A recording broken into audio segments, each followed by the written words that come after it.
você quiser. Olá! Retornamos ao curso O Novo Perfil de Lideranças Políticas na Era Pós-Covid, módulo 2. Sou Newton César Tristão, cientista político, e essa é a segunda aula, onde discutiremos os limites entre o remédio e o veneno. Aqui vamos começar a aula citando uma frase do médico e físico Paracelso. A diferença entre remédio e veneno está na dose. O ex-governador Geraldo Alckmin gostava muito de reproduzir essa frase.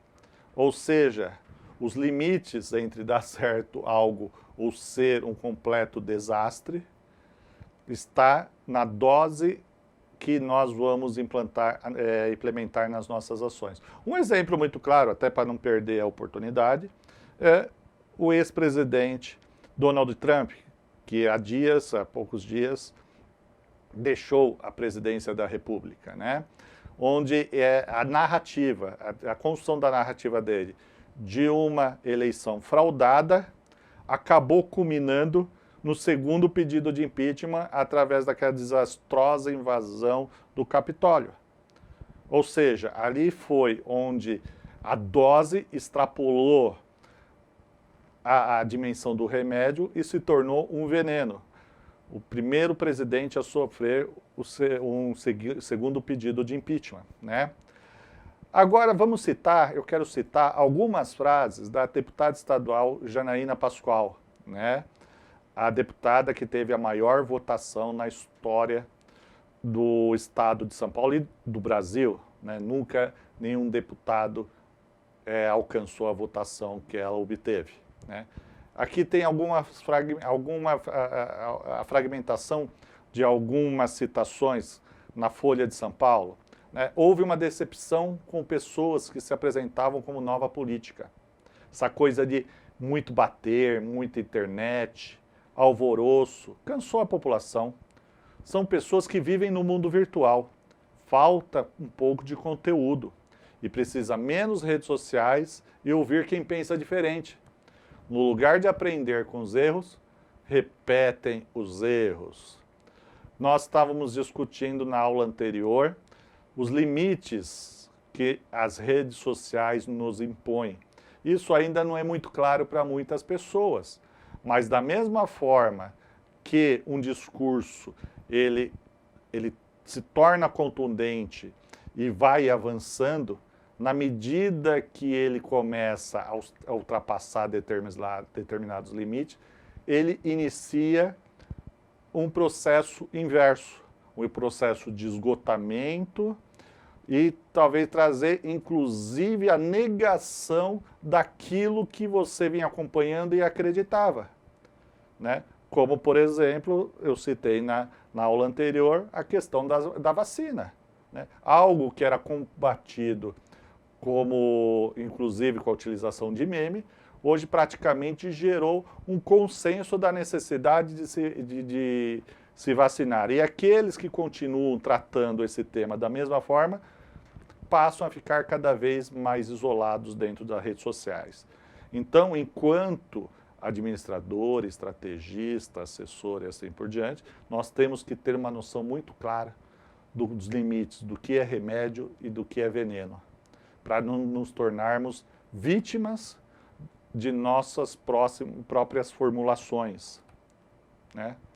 Ou seja, como dito anteriormente, como foi dito anteriormente, tenho feito essa construção ao longo desse curso, nós somos seres moldados para recriar eternamente o significado que define o rumo de nossa existência.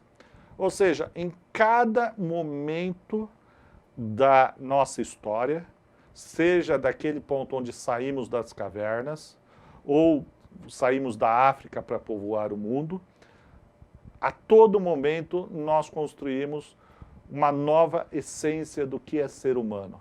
A todo momento nós estamos recriando as bases de nossa existência, né? Não suportamos viver condicionado a regras imutáveis pelo tempo, né? Regra para a gente é algo para ser... Nós somos obcecados em criar regras, mas somos ainda muito mais obcecados por romper com elas e criar novas. Esse é um processo da qual a gente se mantém e nos torna isso que somos hoje. Nós saímos das cavernas e ganhamos o espaço. Nós a todo momento redefinimos quem somos e recriamos regras em novos contextos, né? Por esse motivo, o recente progresso tecnológico vem transmutando rapidamente, transformando o novo em um velho precoce. É muito interessante isso, né? As coisas, quando a gente fala, isso daí é velho. É velho. Aí a gente se dá conta que foi há 5 anos atrás, há 4 anos atrás. Ou seja, nós nos tornamos velho cada vez mais rapidamente, né? Cada vez nós criamos novas circunstâncias que mudam completamente o mundo e a lógica de onde vivemos, né? Então, criar, testar, usar e trocar tornou-se o mantra das atuais gerações, né? Não podemos abandonar, temos que entender, compreender com clareza esses princípios, esses axiomas.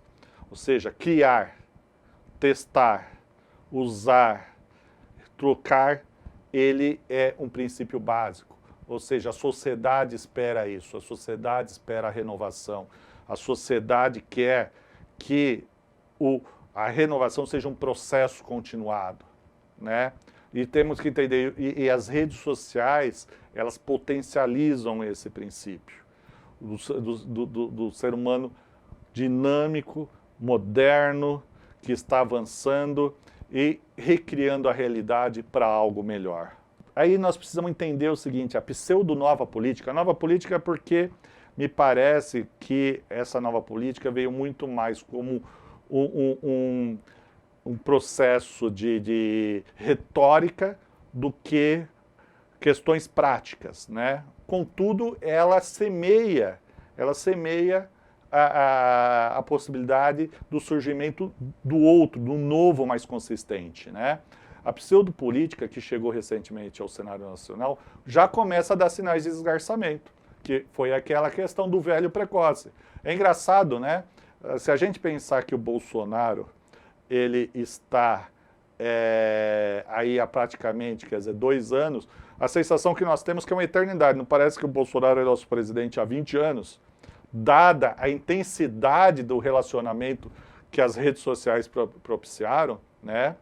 Mas você começa a perceber, uma vez que o próprio Bolsonaro, o artífice da mudança dos eixos doutrinários que guiava as políticas públicas, há 22 anos, já vem perdendo a aura de reformador e administrador confiável. É interessante. Esses 22 anos de Estado brasileiro baseado em premissas muito parecidas, né? Que quando eu falo de 22 anos, a gente está discutindo Fernando Henrique, Lula, Dilma, todo esse período parece que é mais curto do que os 2 anos do Bolsonaro, né? Esses 2 anos, esses 22 anos, parece que o Bolsonaro está esgotando a capacidade de se colocar enquanto reformador, né, da política brasileira, dentro dos eixos doutrinários que ele acredita, com muito mais rapidez do que aconteceu com todos esses governantes passados, né? Fernando Henrique, Lula, Dilma, apesar da Dilma ter tido seu mandato abreviado. Por quê? Justamente pelaquela questão, o limite entre o remédio e o veneno. Quando você amplia o seu espaço, você aumenta a dosagem, tudo passa a ser mais intenso, tudo começa a ser muito mais presente, e da mesma forma que você tem aquele ápice no início, ele se esgota muito mais rapidamente, né? Quanto mais massiva é a estrela, mais ela perde sua massa, com muito mais rapidez, né? Portanto, a gente tem que entender o seguinte, né, para os próximos pleitos que se avizinham, ou no limite da execução do mandato, nós precisamos começar a definir arcabouço metodológico que melhor define os limites, que separam, né, o ocasional do contínuo, né, a tendência da resistência, o moderno do anacrônico. A gente tem uma tendência, o que eu disse, as redes sociais, às vezes, elas funcionam como dinamismo aplicado na veia, né? Precisa-se ministrar a dose com muita sabedoria, porque daqui a pouco você sai de uma posição moderna e embarca num modelo anacrônico, né? O pior, ou seja, o pior inimigo do estrategista eleitoral subsiste na ausência de categorias confiáveis para a tomada de decisões. Você lembra que nós conversamos lá no primeiro módulo, quando nós dissemos de você estar amparado na realidade concreta, de você estar ao lado dos processos históricos? Isso é fundamental para que se não perca o lastro com os objetivos, né? Pois o profissional intuitivo é aquele que entra com o peito estufado dizendo que sabe de tudo, né? Na maioria das vezes, ele é o arrogante tolo, o incompetente motivado, né? com imperatividade para destruir por completo um projeto de poder ou todo o futuro de uma administração pública, né? Justamente por não compreender esses limites que as redes sociais elas vão potencializando. Ou seja, você ultrapassar o tom, ele é muito comum e as consequências elas são bastante severas. Ou seja, de você, num determinado momento, você sai de um sujeito moderno, de uma administração moderna e passa a fazer parte do hall dos anacrônicos. Importante, né?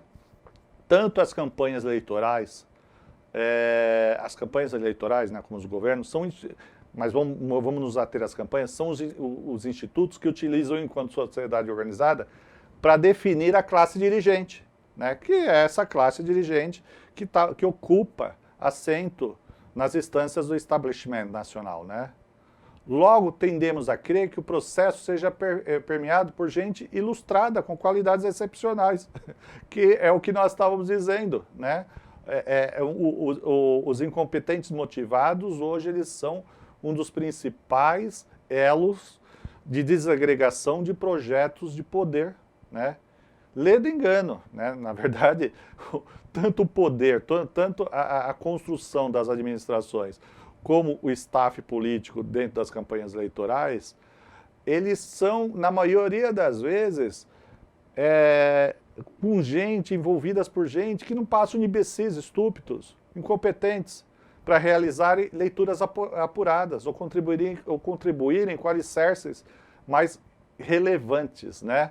Ou seja, a gente precisa começar a entender que as demandas sociais, elas são cada vez mais complexas, a construção de narrativas, elas têm uma capacidade universalizante cada vez maior, contudo, a nossa mão de obra, seja em campanhas eleitorais, seja no exercício do poder, muitas vezes está desassociada dessas tendências, está desassociadas dessas demandas. O administrador público, ele precisa entender que não se faz churrasco bom com carne ruim. A possibilidade daqui um ano e meio, os atuais prefeitos estarem passando por severos problemas, elas são reais, porque você precisa entender os limites, como eu disse da frase inicial, do remédio e do veneno, que significa você estar em consonância com a população, a possibilidade de se perder esse diálogo, essa interlocução baseada em princípios racionais, ela é evidente, ela é muito séria quando você não tem os profissionais adequados ou quando você não tem uma capacidade de leitura, você não tem instrumentos eficientes para não perder o controle. Muito obrigado, foi um prazer estar com vocês. Até a próxima aula.